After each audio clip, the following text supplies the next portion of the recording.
With Dwyane Wade, look, the guy, the interesting thing about him, his great numbers, I think what sets him apart, he's the one most likely to stay.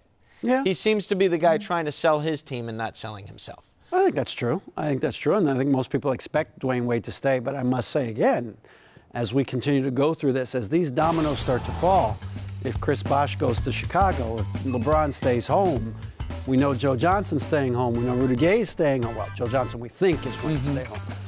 You know, the whole grand plan that Dwyane Wade had to recruit people down to South Beach, you know, you start to ask yourself, I mean, this whole thing he bought into, Pat Riley saying, don't worry about it. We're going to get you players. We're going to surround you with talent.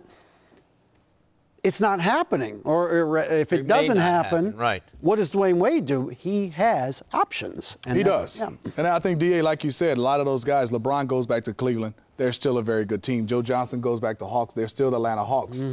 Dwyane Wade goes back to Miami. There's two guys under contract. Now there's a lot of scrambling going. Yes, they will sign pieces because Pat Riley and those guys will do a good job, but it will not be the big-time free agents. Maybe Boozer.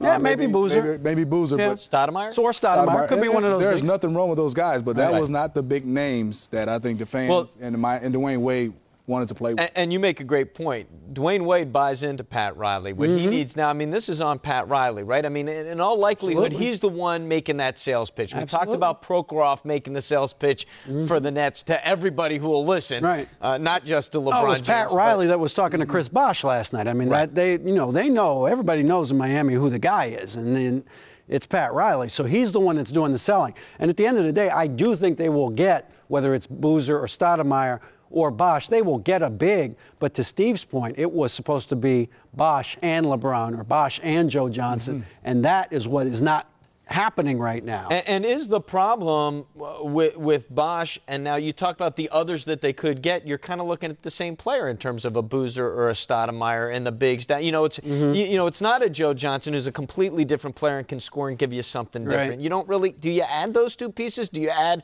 a Bosh and a Stoudemire? They need a big. They got to have a big. You have to have a big. I think the biggest thing is for them is, like D.A., they have to have a big. Whether it's Bosh, whether it's Amari, or it's Boozer, they have to have one of the three guys. But what about two of those guys? That's what I'm asking. Does that fit? Not necessarily. I don't think so. I don't think any of those guys want to play center. No, I know. We know Stoudemire don't want to play center. Boozer is not going to play center. Yeah. Right. And I don't think Bosh so there's because those are the other big names left. Yeah. You know, I mean, when you talk about it, you really, once Johnson's gone and LeBron's gone. Well, again, there may have to be a trade. I mean, that's where you're talking about a trade and draft picks. The one thing Miami has is draft picks and cash. We know that Mickey Harrison will happily throw $3 million into any transaction if he thinks it's going to help his team. So they can offer draft picks, cash, and that sort of thing to a team and assign as part of a deal. So it's still early. I'm not writing Miami off. I'm just saying, as each of these players starts to leave,